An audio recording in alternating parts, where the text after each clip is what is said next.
Silakan bro, nyalakan kamera dulu. Bentar lah ya. Saya butuh sedikit waktu untuk menyalakan kamera, boleh? Boleh. Kan tinggal pencet aja tuh kalau nyalakan kamera. Iya, masalahnya perangkat saya tidak pada tempatnya. Bentar ya. Apa harus nyalakan sound system dulu? Nggak perlu. Oke. Bentar lah. Jadi saya pernah berdebat dengan Rudy. Sebentar, saya cari, siapa tahu masih saya simpan videonya. Kadang-kadang kalau videonya nggak menarik itu saya hapus. Seperti video ini kurang menarik ini, makanya nanti saya hapus. Nggak menarik gitu loh.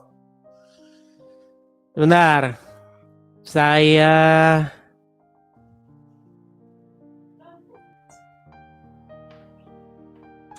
buka channel saya, Edis TV. Nah ini channel saya yang ori ya teman-teman ya, biar teman-teman tahu mana channel Edis TV yang ori. Nah ini channel saya yang ori. Kelihatan? Pengikutnya 164.000. Kalau selain daripada ini udah pasti akun palsu. Oke lah ya, bentar lah ya.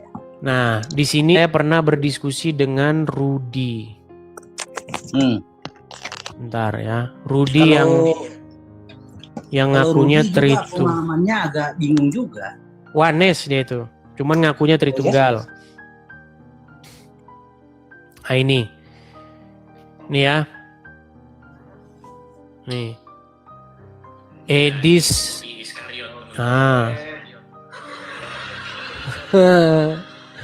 Rudy, bentar, sambil saya bukakan ya, sewaktu kita menganukan Injil Lukas itu ya. Nah ini. Ya. Nah, makanya saya bilang dia ini komunis. Dia sering. Sebentar. 2, 10, 28 berarti di menit 10. Menit 10. Coba ya, sambil nunggu ya Malikil ya. Sebentar, kita dengerin. Ya, boleh. Kenapa Rudy itu bukan Tritunggal? Rudy itu mulutnya yang Tritunggal, tapi isinya Wanes. Bentar. Lihat nih ya. Lihat. Saya pada waktu itu membuka Injil Lukas pasal yang kedua ayat 22. Nih. Malaikat sebelum ia dikandung ibunya. Dan ketika genap waktu pentahiran menurut hukum Taurat Musa, mereka membawa dia ke Yerusalem untuk diserahkannya kepada Tuhan.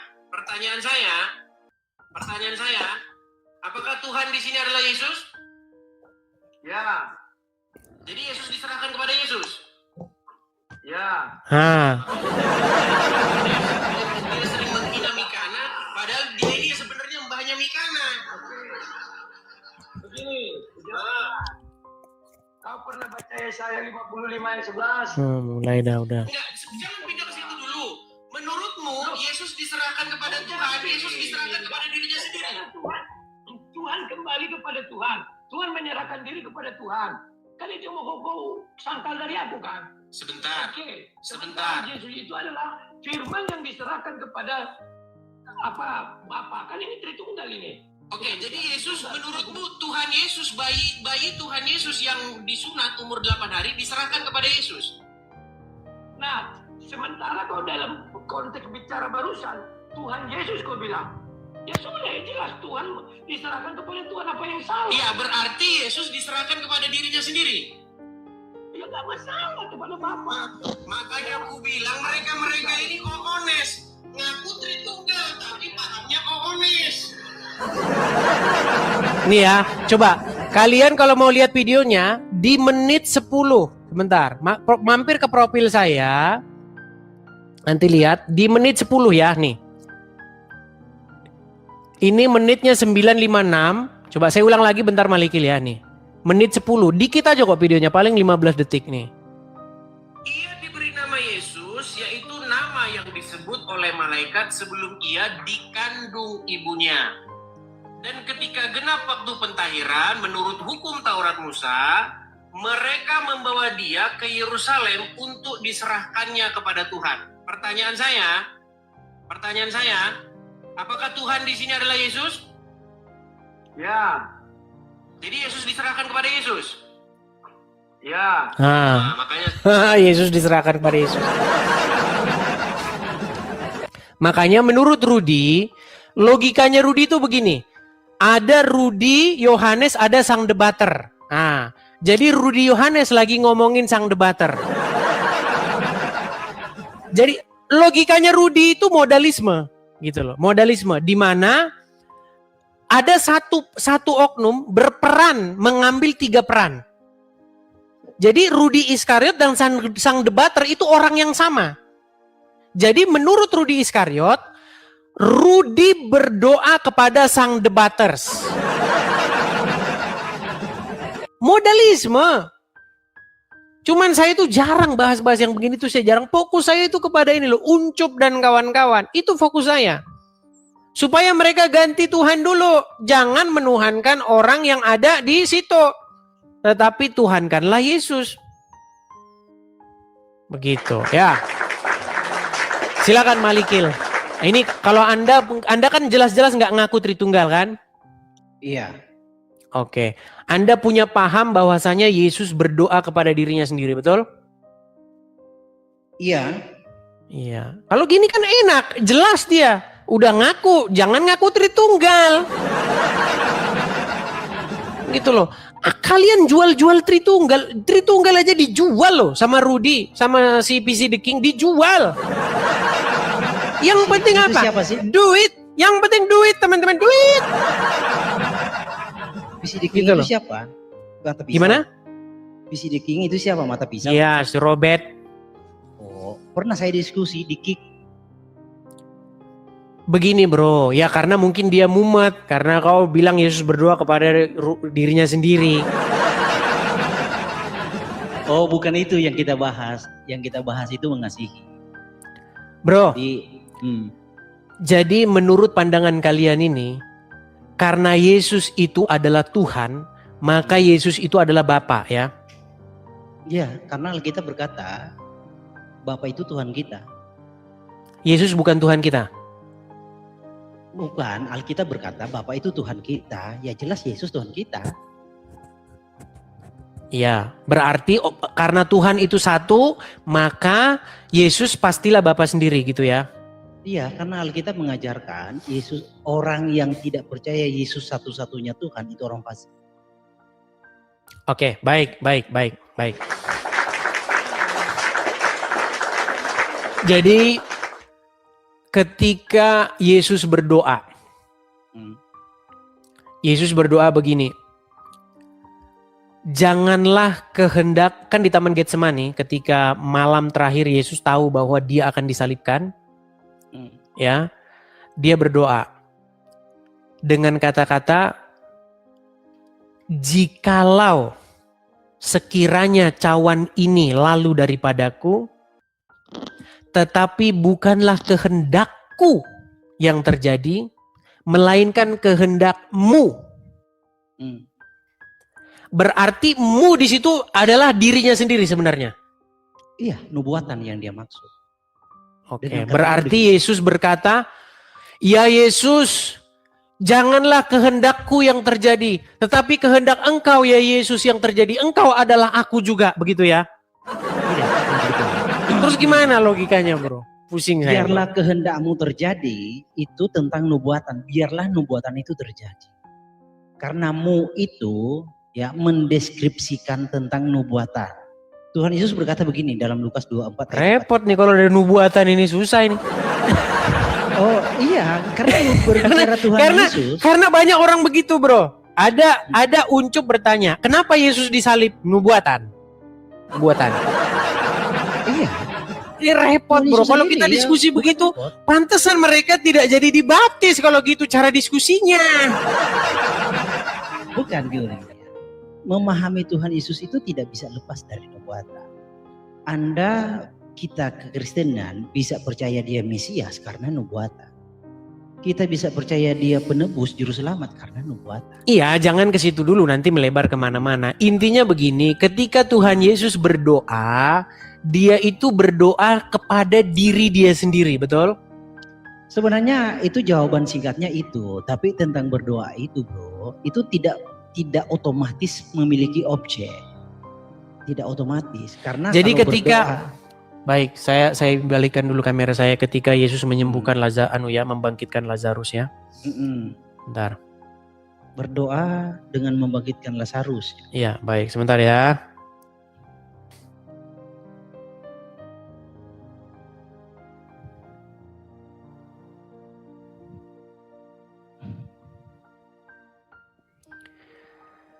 Oke, Yohanes pasal yang ke-11. Baik, saya balik dulu ya. Oke. Aduh, mana tadi pulpen saya? Oke. Ya. Dikatakan begini. Jawab Yesus, "Bukankah sudah Ayat berapa kukatakan kepadamu, jikalau engkau..." Oh, saya baca dulu di sini ya, supaya enak. Ayat berapa itu dulu? Yohanes pasal yang ke-11. Ayatnya? Kita sebelum ke ayat ini, ayat yang ke-42, kita baca dulu konteksnya biar tidak kehilangan konteks, boleh? Monggo silakan. Kata Yesus, "Angkat batu itu." Marta, saudara orang yang meninggal itu, berkata, agak jauh sebentar, kepadanya, "Tuhan, ia sudah berbau, sebab sudah 4 hari ia mati." Jawab Yesus, "Bukankah sudah kukatakan kepadamu, jikalau engkau percaya, engkau akan melihat kemuliaan Allah." Maka bukan Allah ya, nanti Muslim bilang ini Allah loh. Karena setiap kata Allah ini disangka Allah nanti, ya. Maka mereka mengangkat batu itu. Lalu Yesus menengadah ke atas dan berkata, "Bapa, aku mengucap syukur kepadamu karena engkau telah mendengarkan aku." Jadi di sini Bapa ini adalah Yesus sendiri. Iya. Jadi, ya Bapa, yaitu aku sendiri, engkau telah mendengarkan aku, yaitu aku. Aku, wahai aku, engkau telah mendengarkan aku, gitu ya. Sebentar, saya tunjuk lagi, saya habisin. Aku tahu bahwa engkau selalu mendengarkan aku, yaitu engkau adalah aku sendiri. Oh, saya ganti aja. Aku tahu bahwa aku selalu mendengarkan aku. Tetapi oleh karena orang banyak yang berdiri di sini mengelilingi aku mengatakannya supaya mereka percaya bahwa akulah yang mengutus aku. Betul? Ya. Oke, silakan. Oke. Jadi gini bro, makanya saya bilang mau memahami tentang Tuhan Yesus itu tidak boleh lepas dari nubuatan. Di ayat 41, Bapa, aku mengucap syukur. Nah, di dalam bahasa Yunani itu ada namanya vokatif. Vokatif itu seruan. Nah, jadi vokatif itu adalah atribut dari apostrof. Oke. Here we go. Nih, ya, ini kalau penting, bro. Kalau orang sini, kalau selama saya berapologet ya, ini namanya semantic evasion, ya. Bukan semantic evasion itu maksudnya sudah mulai ngeles dengan ilmu-ilmu semantik begitu.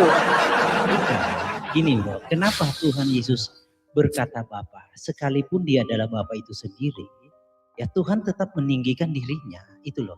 Jadi penyebutan tentang gelar Tuhan menyebut gelarnya, Tuhan menyebut sebutannya, itu bukan berarti sesuatu hal yang tidak ada maksud, ada nilai, ada pesan yang sedang disampaikan di sana. Kalau bro mau kita dalami tentang apostrof itu sering digunakan oleh Daud. Daud sering berkata begini, "Hai jiwaku, mengapa engkau letih di dalam diriku? Hai jiwaku, pujilah Yah." Jadi apostrof itu bukan hanya sekedar gaya bahasa, ya, tetapi juga sebagai alat untuk menyampaikan pergumulan spiritual, gitu loh. Nah, jadi Yesus sedang bergumul dengan dirinya sendiri. Ketika dia merendahkan diri, dia ikut merasakan itu, gitu loh. Oke, baik, saya akan tunjukkan dulu ya. Silakan. Sebentar ya.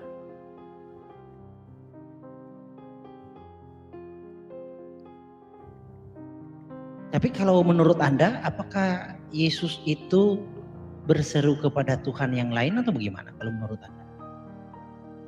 Berseru kepada Bapa di surga? Iya, Bapa itu Tuhan toh. Iyalah. Oke, saya balik dulu ya. Nanti Baik. saya lanjutkan soal itu ya, yang tadi saya tanya. Oke, baik. Mulai dari jam 12 kegelapan meliputi seluruh daerah itu sampai jam 3. Kira-kira jam 3 berserulah Yesus dengan suara yang nyaring. Eli, Eli, lama sabachthani. Yang artinya, Allahku, Allahku, mengapa engkau meninggalkan aku? Berarti menurut Anda, Yesus berteriak kepada dirinya sendiri. Iya, kekuatannya. Oke. Jadi Yesus berteriak, Eli, Eli lama sabachthani, yang artinya aku, mengapa aku meninggalkan aku, gitu ya. Aduh, sulit ini teman-teman. Memang kalau memahami Alkitab tidak memiliki latar belakang nubuatan sulit, bro. Jadi sebenarnya begini, Bro Malikil. Silakan. Yang diserang oleh Uncu PA dan kawan-kawan itu adalah orang-orang Kristen seperti Anda. Seperti Living itu, seperti Anda itu. Karena mereka itu menertawakan Yesus berdoa kepada dirinya sendiri. Berarti menurut Anda Bapa di surga itu mati ya? Iya, tentang berdoa begini, bro ya. Berarti sempat Tuhan pencipta langit dan bumi itu mati 3 hari. Sempat dunia nggak punya Tuhan 3 hari ya? Ada ayatnya. Oh, sempat teman-teman Bukan. Bumi ini mati, ayatnya Tuhan begini, mati bro. 3 hari sempat. Iya, Bro, pencipta. yang mati itu adalah Tuhan. Tuhan di situ maksudnya itu Mesias. Maksudnya. Jadi kadang-kadang gini, saya kasih tunjuk saja. Gini, bro. Lah. Oke, ini saya kasih tunjuk sedikit. Kadang-kadang di dalam bahasa-bahasa sehari-hari kita itu sering mengganti orang dengan title-nya. Contoh. Saya kasih contoh. Hari ini saya mau makan pagi dengan presiden. Kenapa kok cuma disebut presiden aja? Iya, karena gelarnya itu. Gelarnya. Sudah mewakili realitasnya. Betul. Orang sudah mikir kalau itu dia ngomong di Indonesia, udah pasti yang dimaksud Pak Prabowo. Bener nggak? Iya, masalahnya gelar presiden. Sebentar. Tapi bagaimana kalau ternyata yang ngomong ini nggak tahu? Ternyata yang ngomong ini maksudnya dia ngajak presiden, maksudnya di situ adalah presiden ini, Xi Jinping, gimana? Ya kalau orang nggak kenal ya nggak akan tahu. Iya, begini. Ketika orang, atau ganti aja lah, jangan presiden, ibu, gini. Ibu udah pulang belum? Kira-kira siapa di situ ibu itu? Ya kalau di dalam rumah ya ibunya. Iya. Jadi orang kadang-kadang menggunakan title-nya. Karena terlalu ruwet atau terlalu panjang kalau misalnya menggunakan namanya dan lain sebagainya. Orang udah tahu maksudnya apa. Jadi ketika di situ dikatakan Tuhan, maksudnya itu adalah Sang Mesias, merujuk kepada Mesias. Sudah. Silakan. Boleh ganti ya. Jadi gini, bro. Tentang Tuhan itu, gelar Tuhan dengan gelar presiden itu 2 hal yang berbeda. Gelar Tuhan itu tidak ada pencapaian. Oke. Gelar presiden ada pencapaian. Pencapaiannya apa? Ada fase di mana Prabowo bukan presiden. Pencapaiannya lalu dia menjadi presiden. Nah, Sang Pencipta gini ya.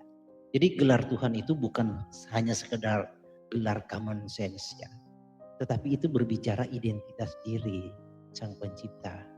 Dia itu adalah keberadaan atau realitas yang disebut Tuhan bukan karena pencapaian, bukan. Tapi karena kenyataan diri, realitasnya memang. Itu bedanya. Presiden itu pencapaian. Ada fase di mana dia bukan presiden. lalu dia menjadi presiden.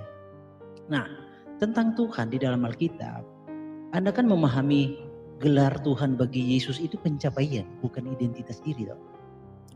Nah, Tuhan itu Tuhan sama aja. atau pencipta aja. Enggak, Tuhan Pencipta itu aja. Tuhan. Jadi Bapa di sorga itu Tuhan, artinya dia itu yang mengepalai kita. Yesus juga Tuhan, artinya yang mengepalai kita. Kemudian Roh Kudus juga Tuhan. Tuhan cuman di dalam terjemahan itu kata Tuhan dengan Tuhan itu sekarang udah bercampur. Jadi orang udah membeda-bedakan Tuhan dengan Tuhan. Padahal Menurut kata Anda, gini bro ya, yang Anda pahami Yesus itu manusia yang menjadi Tuhan, pencapaian atau memang realitasnya adalah Tuhan? ya, karena kita ini debatnya di sini karena Anda berpikir bahwa Tuhan itu sebenarnya berbeda dengan Tuhan. Enggak, Oke, saya gini pakai saja. Kata Tuhan. Sebentar, Malikil. Menurut Anda, Tuhan dengan Tuhan itu beda? Beda. Kan Baik. kemarin kita sudah bahas soal itu. Oke, saya kasih tunjuk ya. Saya kasih tunjuk. Dalam Kisah bahasa para Indonesia Rasul, sebentar. Hmm. Kisah para Rasul, pasal yang ke-9 ayat yang ke-5. Saya nggak nunjukin cuma satu nanti ya, bahwa kata Tuhan dengan Tuhan itu sebenarnya kata yang sama. Cuman orang berpikir bahwa Tuhan itu sesuatu yang jenis partikel tertentu. Gini, saya bacakan ini kisah Rasul Paulus yang bertaubat ya, yang tadinya namanya Saulus, perhatikan. Tentu Anda sudah biasa baca ini ya. Dalam perjalanannya ke Damsik, ketika ia sudah dekat kota itu, tiba-tiba cahaya memancar dari langit mengelilingi dia.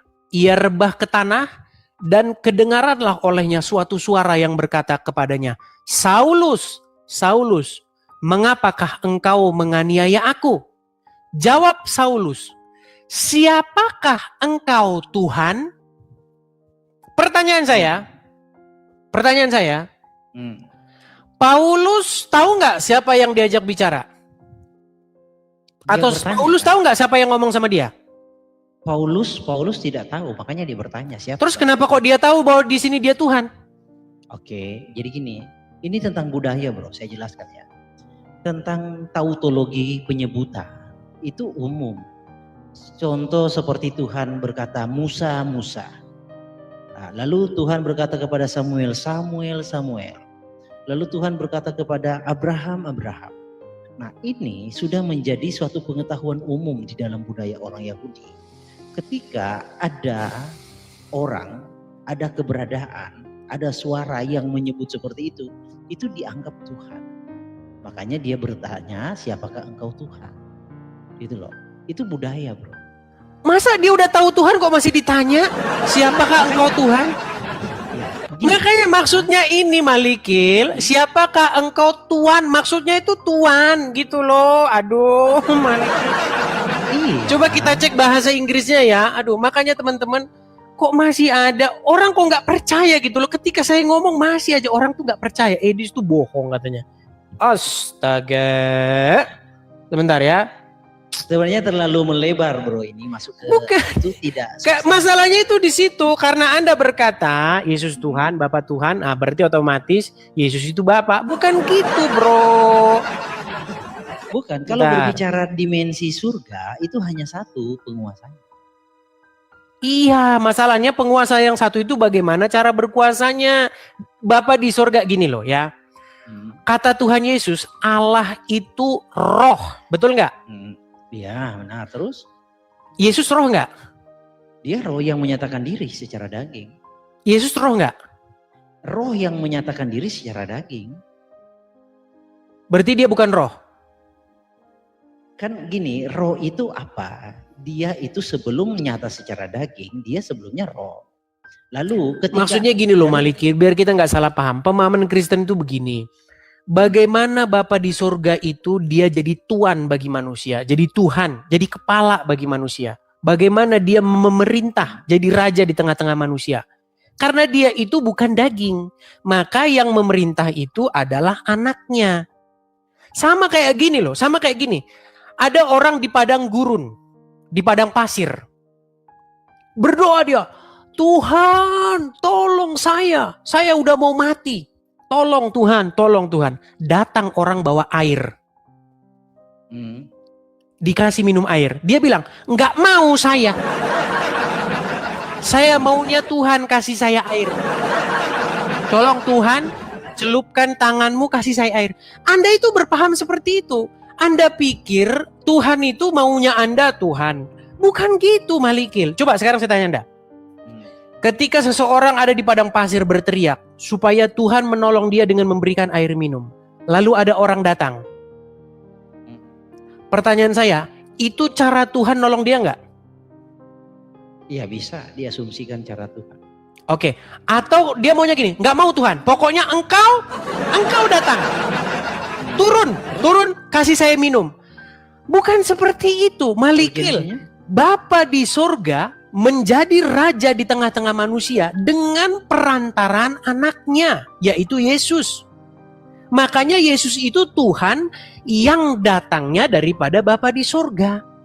Yesus itu bukan otoritas lain, bukan Tuhan asing dia, tapi dia datang daripada Bapa di sorga. Makanya barang siapa percaya kepada Yesus, percaya kepada Bapa. Barang siapa melihat Yesus, dia melihat Bapa. Bukan berarti dia itu Bapa di sorga. Oke. Apa yang membedakan Yesus dengan Bapa? Variabelnya apa? Yang membedakan adalah Yesus adalah anak. Dia adalah daging. Itu yang membedakan. Bukan, variabel yang paling disoroti itu apa yang membedakan? Variabel disoroti maksudnya gimana? Faktor-faktor pembeda yang paling otentik apa yang menjadi pembeda? Kesadarannya, kehendaknya. Otentik yang maksudnya gimana sih? Faktor yang paling penentu, faktor penentu. Maksudnya gimana? Coba Anda yang jawab. Karena Anda bikinan faktor penentu. Maksudnya gimana? Saya juga Variabel itu faktor. Gini. Maksudnya gimana? Anda berkata gini. Contoh Edis itu berbeda dengan Suma. Oke. Terus? Variabel penentu, faktor penentunya apa? Cara berpikir Edis dengan Suma berbeda. Cara berbicara Edis dan Suma itu berbeda. Karakter. Ya, itu faktor-faktor penentu, variabel penentu. Nah, kalau Anda berkata Yesus bukan Bapa, variabel penentu yang menjadi pembeda apa? Oke, karena dikatakan di dalam Alkitab bahwasanya Yesus melakukan kehendak yang mengutus dia, yaitu Bapa di sorga. Yesus sebagai seseorang yang diutus melaksanakan kemauan Bapa di sorga. Bapa di sorga itu mau jadi raja di tengah-tengah umat manusia dengan perantaraan anaknya. Dia menyelamatkan umat manusia, menjadi juru selamat bagi manusia lewat perantaraan Sang Mesiasnya. Semua itu dengan perantaraan Sang Mesiasnya. Itu di dalam perumpamaan kebun anggur. Gini lah, bentar. Itu bukan variabel penentu.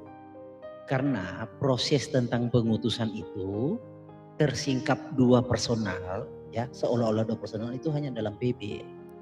Kalau kita masuk ke dalam nubuatan, bisa nggak Anda buktikan bahwa Bapa akan mengutus anaknya di dalam nubuatan. Sehingga terkonfirmasi itu adalah anak beneran. Repot nih kalau ada nubuatan nih. Yesus disalib karena apa? Nubuatan. Ya memang karena nubuatan. Gini lah ya, gini. Jawabnya bukan gitu. Yesus disalib karena mereka menolak Yesus. Bukan karena nubuatan. Ini balik-balik loh. Begini loh. Bukan menolak. Kalau karena nubuatan seolah-olah yang menjadi penyebabnya itu adalah nubuatan. Saya kasih contoh gini. Tuhan sudah tahu apa yang terjadi 2 hari ke depan, 10 hari ke depan. Betul? Tuhan bukan hanya tahu, tapi dia ada di situ. Ya, fokusnya maksudnya sudah tahu. Menurut Anda, Tuhan sudah tahu apa yang terjadi 10 hari ke depan, betul? Iya, lebih dari itu pun juga. Oke, misal nih, Tuhan ngasih tahu nih sama Bro Malikil. Malikil, ketahuilah bahwa besok pada hari yang ke-10 setelah ini, rumahmu akan dibakar oleh orang-orang. Misal, atau jangan gitulah terlalu sadis. Gini. Wahai Malikil, ketahuilah bahwa besok 10 hari lagi orang akan datang ke rumahmu mencuri manggamu. Pertanyaan saya, orang nyuri mangga karena nubuatan atau karena niat jahat dalam hatinya? Pertanyaan saya sama kamu. Iya, jadi itu semuanya. Jadi niatan orang itu sudah diketahui oleh Tuhan. Iya, Sebentar, harusnya sebentar. gitu jawabnya bro, jangan dibalik-balik. Dia mencuri mangga karena nubuatan, bukan gitu. Bukan, karena Makanya gini, kalau berbahasa kasih ini saya waktu yang lah, bikin Le. yang bikin kadrun-kadrun tuh nggak sembuh-sembuh itu karena Gini, kita gini. ini bahasanya nggak bijak gitu loh. Udah, Gimana kasih sih? saya waktu lah. Gini. Nubuatan dengan ramalan itu dua hal yang berbeda. Nubuatan itu adalah pengetahuan Tuhan yang mendahului sebelum itu terjadi. Jadi Betul. nubuatan itu sebentar. Ramalan itu bisa 50-50. Bisa meleset. Iya, jadi nubuatan itu bukan ramalan. Betul, saya setuju. Nubuatan itu karena Tuhan udah tahu apa yang akan terjadi. Dia ngasih tahu bahwa besok akan terjadi begini. Bukan berarti pencurian itu karena nubuatan itu. Itu makanya salah. Apa? Karena apa Yesus disalib? Karena nubuatan. Oke. Karena Coba, apa? Le. Karena apa si Budi mencolok mangganya Malikil? Karena sudah dinubuatkan. Bukan Coba, begitu Le, itu- jawabnya. Aduh, pantesan Le, itu tugas fokus. apologet saya semakin berat, saudara-saudara. Gimana? Coba fokus like kalau mau bahas sesuatu, fokus on the track, satu topik aja tentang berdoa. Jadi berdoa itu kan Lai selama ini hanya membaca Elai kan. Nah, dipahami di dalam Elai berdoa itu adalah interaksi lebih dari satu pihak, ya kan? Kayak begitu selalu kan. Tapi dalam originalnya tidak seperti itu. Lai. Berdoa itu contoh seperti di dalam Roma 9 ayat 3. Itu dari kata berdoa, eukomai. Tapi Elai tidak menerjemahkan berdoa. Kenapa? Karena tidak ada objek yang menerima tindakan itu. Oke, baik. Coba sebelum merembet ke sana, saya anu dululah. Saya lihat nih ya, terjemahan-terjemahan yang lain ya. Jadi Paulus sudah tahu kalau itu Tuhan ya. Sudah tahu itu Tuhan malah ditanya siapakah kau Tuhan. Perhatikan. Gini. Kisah Tuhan para itu Rasul, bukan nama. sebentar Bro Malikin. Kisah para Rasul 9 ayat yang kelima. Saya kan bilang Tuhan itu sama. Nih. Jawab Saulus, siapakah engkau Tuhan? Udah tahu Tuhan kok siapakah engkau? Maksudnya begini, makanya lihat terjemahan yang lain. Siapakah engkau Tuhan? Siapakah engkau Tuhan atau Tuhan? Nih, di dalam terjemahan-terjemahan yang lain, siapakah engkau Tuhan? Siapakah engkau Tuhan? Nah, baru mantep. Siapakah engkau Tuhan? Kalau siapakah engkau Tuhan? Nah, kok Tuhan udah tahu Tuhan kok ditanya siapakah engkau? Nah, Karena begini lah. Jadi penting untuk memahami latar belakang budaya orang Yahudi.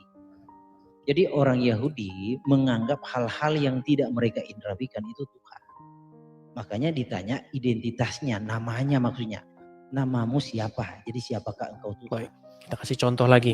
Sebentar lah. Gini. Ya, sambil Anda ngomong, tidak saya kasih bisa- contoh lagi. Ya. Anda tidak bisa mengukur peristiwa di dalam Alkitab dengan budaya kita. Dengan sesuatu yang sifatnya seperti yang terjadi di antar kita. No. Budaya Indonesia itu bukanlah latar belakang Alkitab. Jadi budaya orang Yahudi itu sangat tahu benar jika ada hal-hal seperti itu Tuhan. Nah, pertanyaannya dengan siapakah engkau itu untuk mengkonfirmasi. Siapakah engkau Tuhan itu untuk mengkonfirmasi. Jadi bukan berarti dia tidak benar-benar tidak tahu. Itu untuk mengkonfirmasi karena budaya mereka mewajibkan mengajarkan seperti itu. Baik, saya balik lagi kamera saya. Oke, sebelum saya balik saya tanya dulu. Tentunya Anda tahu kisah perjumpaan antara Tuhan Yesus dengan perempuan Samaria? Iya.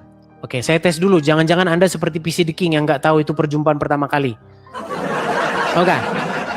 Apakah perempuan Samaria ketika dia sedang menimba air di sumur Yakub pertama kali ngelihat Yesus seumur hidupnya? Iya, pertama Baik. kali. Pertama kali. Baik, betul. Saya akan bacakan. Perhatikan ya. Perhatikan. Yohanes pasal yang ke-4. Biar tidak terlalu panjang kita bacanya. Kita lihat di sini. Maka datanglah seorang perempuan Samaria hendak menimba air. Jadi Yesus berjumpa pertama kali dengan perempuan Samaria ini baru pertama kali itu. Perempuan Samaria itu baru pertama kali ngelihat Yesus. Dan dia nggak kenal siapa dia, betul? Oke. Kata Yesus kepadanya, berikanlah aku minum. sebab murid-muridnya telah pergi ke kota membeli makanan. Maka kata perempuan Samaria itu kepadanya, masakan engkau seorang Yahudi meminta minum kepadaku seorang Samaria? Dalam kurung, sebab orang Yahudi tidak bergaul dengan orang Samaria. Jawab Yesus kepadanya, jikalau engkau tahu tentang karunia Allah, dan siapakah dia yang berkata kepadamu berilah aku minum, niscaya engkau telah meminta kepadanya dan ia telah memberikan kepadamu air hidup. Perhatikan, kata perempuan itu kepadanya, Tuhan, engkau tidak punya timba dan sumur ini amat dalam. Dan dari manakah engkau memperoleh air hidup itu? Pertanyaan saya, dari mana perempuan Samaria ini tahu? Karena Anda berpikir bahwa Tuhan ini sesuatu tertentu ya. Dari mana perempuan Samaria ini tahu kalau Yesus Tuhan? Sedangkan dia baru ketemu di situ. Oke. Kalau tentang konteks itu saya tidak setuju Tuhan. Karena tidak memenuhi kriteria itu diterjemahkan Tuhan. Kenapa saya mengiyakan tadi di kisah Rasul Paulus itu Tuhan? Karena konteksnya terpenuhi. Tapi kata yang sama loh. Iya, saya ngerti. Gini kan, kata kurios itu melihat konteks. Jadi konteks itu kan audible-nya terkonfirmasi secara visual, ya kan? Itu tidak memungkinkan itu penerjemahannya Tuhan jika baru kenal. Jadi Tuhan. Tapi kalau jadi kalau baru kenal Tuhan, kalau udah lama kenal Tuhan gitu. Gini ya. Di Rasul Paulus Pantesan bro, pantesan Uncu PI belum dibaptis karena kalian ini. Bukan gitu, makanya Karena baru ya, jadi gini, waktu pertama jumpa dipanggil kurios. Kedua kali jumpa bukan kurios lagi. Bukan itu penyebabnya. Gini. Sebentar, enggak, saya gunakan metodemu. Karena baru pertama kali ketemu, maka kurios itu Tuhan. Kalau udah dua kali ketemu, kuriosnya berubah jadi Tuhan gitu ya. Jadi konteksnya, contoh seperti perempuan yang mau dilempar. Jadi kenapa dia langsung berkata tidak ada Tuhan? Kenapa tidak Tuhan? Karena ada hal-hal yang dilakukan, ada tindakan yang dilakukan oleh Kristus untuk mengkonfirmasi dia adalah Tuhan. Oh sebentar, berarti ini tadi perempuan itu memanggil Tuhan? Iya Tuhan. Berarti saksi Yehova perempuan ini ya? Tidak ada berbicara tentang saksi Yehova. Kalau Yesus Tuhan saksi Yehova bro. Iya. Kalau Yesus Tuhan saksi Yehova sesat. Berarti ini saksi Yehova perempuan betul ya? Saksi Yehova ini perempuan ini. Kita cari dia nih. Ini putus asa topiknya ke sana. Tritunggal harga mati. Saksi Yehova minggir. Atau gini aja lah ya, coba lah fokus kalau membahas ya kan. Jadi tentang kata berdoa kan Anda tidak setuju Tuhan berdoa kepada dirinya sendiri. Nah, maunya Anda gimana? Begini loh, kata Tuhan untuk Yesus, kata kurios untuk Yesus, itu bukan berarti bahwa dia itu adalah Bapa. Contoh begini, Anda percaya nggak bahwa ibu Anda di rumah sering dipanggil hanya ibu saja? Contoh, Anda ketemu dengan adik, Anda ketemu dengan kakak. Ibu mana? Itu pasti sudah merujuk kepada ibu Anda kan? Nah, bayangin tiba-tiba ada orang lain, keluarga lain ngomong, ibu mana? Sama-sama ibu, apakah ibu itu juga ibu Anda juga? Kan tidak. Contoh.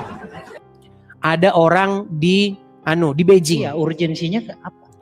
Karena Anda mengira bahwa Tuhan itu maksudnya Bapa di sorga. Gini loh, ada orang di Beijing ngomong begini. Jadi Bapa di sorga bukan Tuhan? Bapa di sorga itu Tuhan, Yesus juga Tuhan. Tapi Tuhan di situ bukan berarti mereka itu orang yang sama. Karena itu gelar. Contoh begini, Iya, Tuhan yang berbeda toh. Contoh begini, ada orang dari Beijing main ke Jakarta, oke? Nah, terus di Beijing ini orang ini ngomong begini, kemarin saya barusan makan siang dengan presiden. Apakah yang dia maksud itu Pak Prabowo? Kalau di Beijing ya bukan. Iya, walaupun dia cuma ngomong presiden, dia maksud itu Xi Jinping. Nah, problemnya kata Alkitab, Bapa itu Tuhan langit dan bumi. Iya, kata Tuhan itu adalah gelaran untuk Yesus sebagai Mesias. Maksudnya Malik nih, bro. Ya, terus kalau Yesus itu Tuhan di daerah mana? Kalau Bapa itu Tuhan langit dan bumi, Yesus Tuhan di daerah mana? Tuhan bagi kita.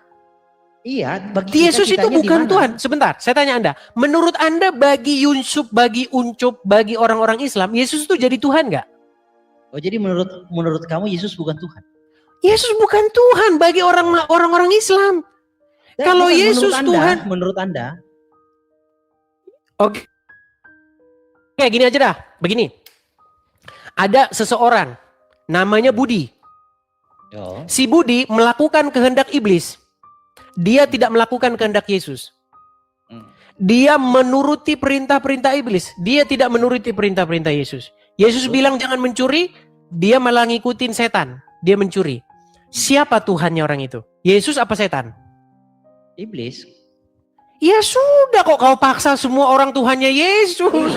Problemnya begini. Tuhan itu maksudnya Tuhan itu bro. Tuhan itu Tuhan itu maksudnya. Jadi gini. Apa yang diucapkan oleh Yesus kan itu yang dikatakan oleh Bapa. Karena Anda menganggap Yesus itu adalah perantara. Jadi sebenarnya Anda sedang menuhankan Bapa, tidak menuhankan Yesus. Benar tak? Menuhankan itu artinya membuat dia memerintah. Memerintah. Oke. Kalau kita membuat Yesus memerintah, artinya kita buat Yesus jadi Tuhan kita. Nah, ketika Yesus kita buat jadi Tuhan kita, itulah keinginan Bapa di surga itu. Iya, waktu kita menjadikan Yesus sebagai Tuhan kita, yang memerintah kita, di detik yang sama itu kita buat Bapa di surga yang menjadi memerintah kita atau Tuhan kita. Jadi Tuhan Anda adalah Bapa di surga, bukan Yesus toh? Dua-duanya. Tuhan kita itu adalah Bapa di surga yang daripadanya ia mengutus Yesus dan Roh Kudus. Jadi Roh Kudus dan Yesus jadi Tuhan kita juga. Makanya ketiganya itu adalah satu. Bukan berarti tiga-tiganya itu Yesus itu ya Bapa itu sendiri, bukan gitu. Iya, jadi gini lah ya. Kan ketiganya adalah satu, ketiganya adalah pribadi. Satunya kan satu lembaga tuh. Satu dalam pengertian Yesus itu berasal daripada Bapa di surga.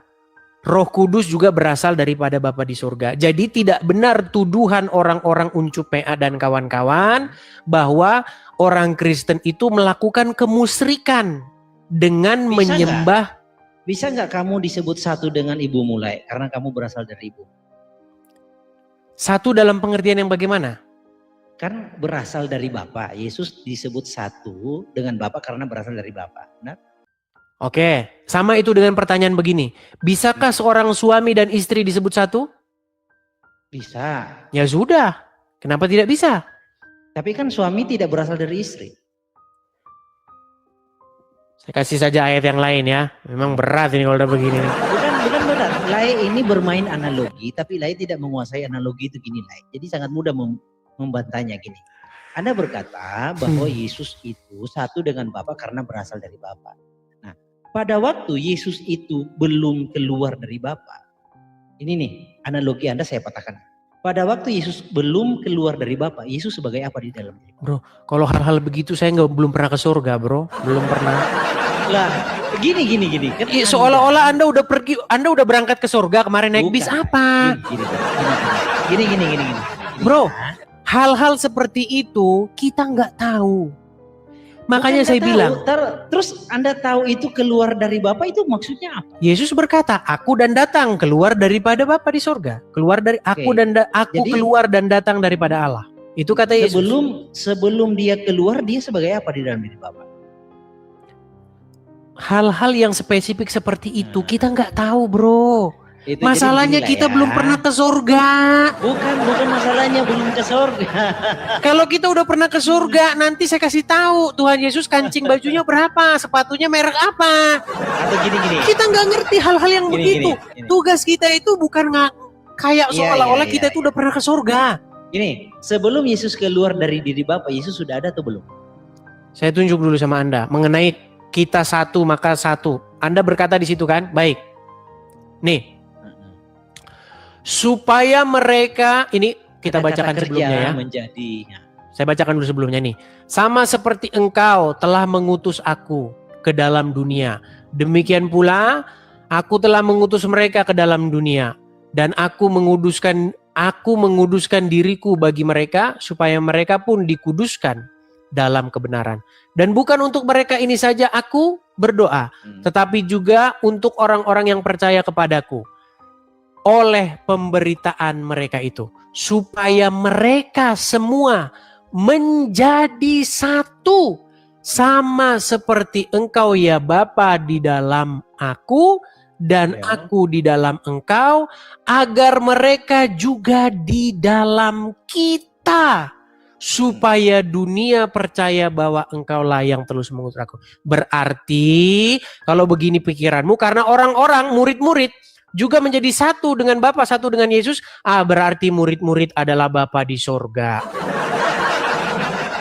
Susah kalau udah begini cara pola pikirmu, bro. Gini lah ya. Pantesan Kristen jadi diserang terus.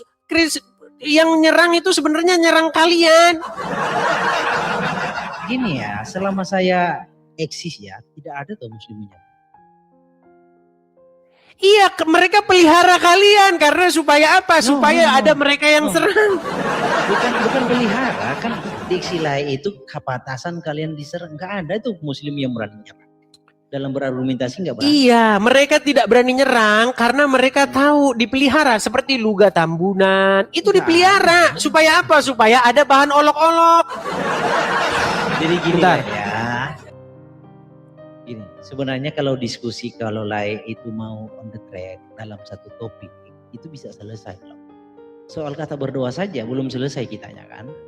Karena di dalam Alkitab kata berdoa itu bisa diterjemahkan aku mau, ya kan, isi hatiku. Nah, itu kata berdoa. Karena esensi dari kata itu adalah mengungkapkan isi hati. Baik. Esensi dari kata itu. Sebentar lagi. Kasih saya waktu lah. Nah, soal isi hati itu diungkapkan kepada siapa, itu nanti ada tambahan kata. Itu loh. Jadi kata berdoa itu tidak serta-merta langsung ada objek yang menerima, tidak. Objek yang menerima itu tambahan dari kata itu. Gitu loh. Oke, baik. Saya mau buktikan. Jadi jadi intinya karena Yesus berkata bahwa aku dan Bapa adalah satu, berarti Yesus adalah Bapa ya. Oke, aku dan Bapa adalah satu, itu bentuk sesuatu kenyataan. Karena sifatnya itu indikatif. Oke, baik. Ternyata saya Yesus nih, Anda juga Yesus. Saya balik. Satunya gimana? Loh, Anda Yesus nih, saya juga Yesus loh. Tapi cobalah sebentar, kita bacakan. Kalau pola pikir Anda begitu ya begini, coba. Oke, baik.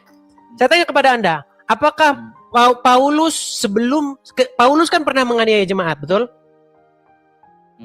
Iya. Oke. Paulus sebelum dia kejadian di Damsik, pernah nggak dia ketemu dengan Tuhan Yesus? Belum. Oke. Ketika Paulus menganiaya jemaat, ketika Paulus misalnya setuju dengan hukuman mati yang dijatuhkan kepada Anania, kepada siapa? Siapa? Stefanus ya, kepada Stefanus. Apakah Yesus sudah naik ke surga? Iya. Baik. Jadi Paulus tidak pernah berjumpa atau tidak pernah menganiaya Yesus secara fisik, betul? Iya. Baik. Kami semua rebah ke tanah dan aku mendengar suatu suara yang mengatakan kepadaku dalam bahasa Ibrani, Saulus, Saulus, mengapa engkau menganiaya aku? Sukar bagimu menendang kegalah rangsang. Tetapi aku menjawab, siapakah engkau Tuhan? Kata Tuhan, akulah Yesus yang kau aniaya itu. Pertanyaan saya, Yesus berkata bahwa dia dianiaya oleh Paulus, betul? Apakah ketika itu Yesus sudah naik ke surga? Iya, sudah. Yang dianiaya Paulus apa? Orang-orang yang mengikut Yesus. Salah satunya adalah Stefanus, betul? Iya. Berarti Stefanus adalah Yesus ya? Tidak ada Stefanus berkata aku dan Yesus adalah satu. Yesus yang berkata, akulah yang kau aniaya. Bukan. Lain Iya, kan berarti membawa- jemaat itu Yesus. Jangan salah. Bukan. Gini Lai. Jadi Lai itu Enggak boleh, membuat- Anda jangan memelintir perkataan Yesus. Enggak boleh. Anda tidak boleh Jangan begitu, Yesus lah. sudah berkata loh, Kalau diskusinya kayak akulah gitu. Yesus yang kau aniaya. Gini. Akulah Yesus yang kau aniaya. Berarti kesimpulannya Yesus mengaku dirinya Stefanus. Betul? Gini lah ya. Betul? Di dalam sebentar gantian lah. Ya. Yohanes 10, jangan begitulah kalau diskusi lah ya. Jadi bahas firman Tuhan kita harus ada rasa hormat hati kita.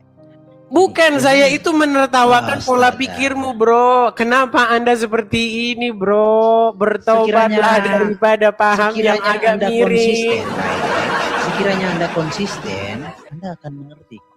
Anda nggak konsisten, loncat sana, loncat sini. Saya hanya mengimbangi aja, ikut irama. Gini lah ya. Di dalam Yohanes 10 ayat 30 itu konklusi. Nah, konklusi itu ada dasar argumentasinya sampai pada konklusi tersebut. Apa yang menjadi dasar argumentasi? Jadi Tuhan Yesus berkata, akulah sumber hidup. Akulah gembala yang baik. Nah, dua item itu yang menjadi cikal bakal menjadi konklusi aku dan Bapa adalah satu. Mengapa? Di dalam Alkitab, gembala itu hanya Bapa. Di dalam Alkitab, sumber hidup kekal itu hanya Bapa. Gitu loh. Jadi ada argumentasinya, ada alasannya, bukan sesuatu konklusi tanpa alasan. Coba lebih telitilah menyikapi Alkitab. Jangan hanya karena doktrin, melindungi doktrin, lalu membabi buta cara melindunginya. Gak boleh begitu. Betul Baik. loh. Saya Jadi buka 1 ada Timotius alasannya. 1 Timotius 6 Bukan, ayat kita bahas 16. yang tadi, jangan loncat-loncat dulu lah. Bukan, saya ini ingin mematahkan argumen-argumenmu. Anda memaksa bahwa Yesus itu Aduh. adalah Bapa di surga sendiri. Gini, soal ayat yang tadi lah, kamu bisa buktikan kepada saya sumber hidup kekal itu di dalam Alkitab siapa? Baik, saya balikkan dulu kamera saya. Baik, ini Paulus yang dituduh oleh orang-orang Islam sebagai orang yang menyamakan Gak Yesus ada dengan Islam Bapa. di zaman Paulus. Enggak, sekarang kan orang-orang Islam banyak menuduh bahwa Paulus melantik Yesus jadi Tuhan Bapa di surga. Padahal Anda itu yang bikin begitu. Perhatikan. Saya baca ya, turutilah perintah ini dengan tidak bercacat dan tidak bercela. Itu di hingga mana? Itu di mana? hingga pada saat Tuhan kita Yesus menyatakan dirinya, yaitu saat yang akan ditentukan oleh penguasa 1 yang Timotius. satu-satunya. Oke. Penguasa yang satu-satunya. Ini merujuk kepada Bapa di surga ini.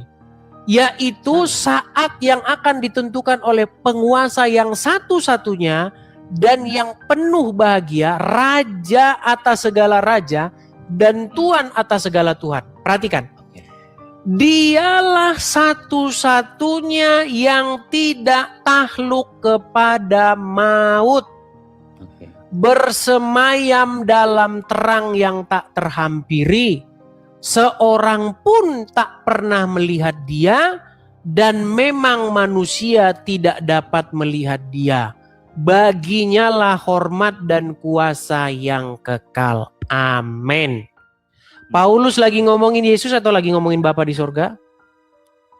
Gini, saya jelaskan, boleh? Bukan, sebelum menjelaskan.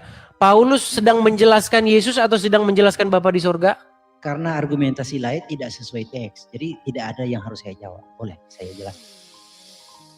Oke lah bro, saya haus bro. Saya anu dulu ya. Nanti besok-besok kita lanjut lagi bro. Soalnya Yalah, saya sedikit sudah aja, 3 sebentar jam aja, ini bro. Sebentar aja saya jelaskan. Boleh? Bukan, nanti begini, ini nanti dijadikan konten sama si Julius, terus disangka Islam jadi benar. Karena logika-logika mereka ini miring loh, miring. Atau gini aja. Jadi begini, kamu bukan, fasilitasi. Kalau ada sesama Kristen debat, Islam benar. Kalau ada Jadi orang gini, Kristen gini lah ya. nyolong ayam, Islam benar. Itu kan logika mereka. Singkatnya aja lah ya, gini. Di dalam 1 Timotius 6 ayat 15 dan 16 itu bukan saat yang akan ditentukan oleh penguasa, bukan. Karena di situ ada kata idiu, artinya dia sendiri. Yaitu waktu yang akan dia tentukan sendiri sebagai penguasa. Begitu teman. Dialah satu-satunya yang tidak takluk kepada maut. Tidak Iya, seorang pun betul. melihat dia, betul? Iya, Oke. memang maut Gini, Oke, sebentar. tidak seorang Bukan- pun melihat dia. Sebentar bro. Tidak seorang pun yang pernah melihat dia, betul? Bukan kata seorang, tidak satu pun, karena itu berbicara all in. Oke, tidak satu pun yang melihat dia, betul? Iya, Oke, sifatnya. melihat siapa? Melihat Yesus atau melihat Bapa di surga? Melihat Tuhan Yesus. Oke, Rasul Petrus, Rasul Yohanes melihat Yesus nggak? Nah, jadi dalam bahasa Indonesia lah itu kan tidak bisa memahami tensis toh. Oke lah, baiklah. Kita lanjutkan lagi besok bro ya. Aduh. Sebentar, kita lanjut lagi Bukan besok bro. begitu. Soalnya sok aja begini. Nanti video ini diambil, digoreng sama Tapi Julius. kamu janji besok. Iya, maksud saya begini. fokus kalau mau topik. Karena kita harus mengakui gini. Perdiskusian begini itu maksudnya itu adalah untuk memahami Alkitab. Jadi kalau Ya, ada orang tapi- Kristen berpandangan berbeda untuk maksudnya memahami Alkitab, bukan untuk membuktikan Islam jadi benar. Jadi maksud saya begini, coba logika miring yang mengatakan bahwa Islam menjadi benar karena Kristen saling Bukan, berdebat. ini, kita nggak perlu Sebentar, ya. saya mau nanya gini. Itu adalah logika orang sakit. Terus yang kedua, kalau ada sesama muslim gontok-gontokan, kafir mengkafirkan, bantai membantai, apakah itu membuktikan Kristen benar? Tidak. Kristen itu benar bukan karena Islam gontok-gontokan. Kristen itu benar karena Yesus, bukan karena Islam gontok-gontokan. Jadi saya cuma mau bilang, logika miring, logika orang sakit jangan lagi dipakai. Kalau ada orang Kristen berdebat, itu tidak membuat Islam jadi benar. Masa kebenaran Islam ditentukan dari orang Kristen berdebat? Oke, nggak apa-apa. Enggak, itu subjektivitas saya kamu. untuk menyadarkan orang-orang Islam yang nonton channel Bibir Plus alias Julius HMC. Dia nggak Jadi- punya konten itu selain Jadi- daripada konten gosip. Habis itu orang Islam jangan lupa transfer di BSI. Nah itu. Saya cuma nyadarin orang-orang Islam gitu supaya kalian tuh mikirnya itu yang waras gitu loh. Masa Islam jadi benar gara-gara Malikil sama Yedis debat gimana? Jadi gini, besok kalau Anda mau benar-benar diskusi, fokus kepada satu topik. Anda siapkan saja Anda tutup. Baik. Kapan-kapan ya. Besok Hari ini kita malam kelar dulu ya. Besok malam. Boleh lah, saya nggak janji kapan-kapan Boleh. ya. Oke? Oke. Besok Oke. ya. Oke, Baik. thank you. Saya turun dah.